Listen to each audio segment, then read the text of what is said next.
एक बात बा कि उसका भी तो ना है ना देवर बबुआ हम कहावत करब कहे का और हाथ जोड़ कारा तानी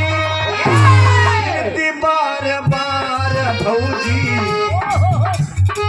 हाथ जोड़ कारा तानी ती बार बार भौजी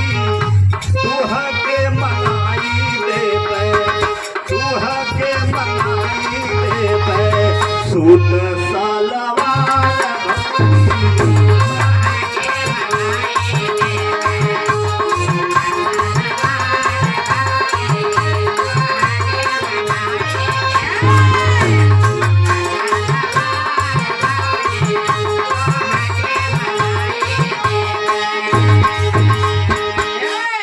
तो एक सीढ़ी डाल भैया काहे से हमें सब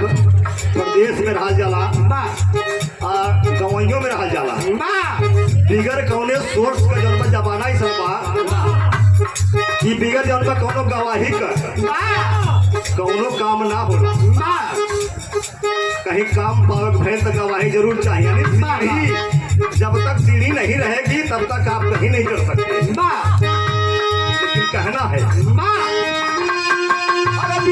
विद्या का जग में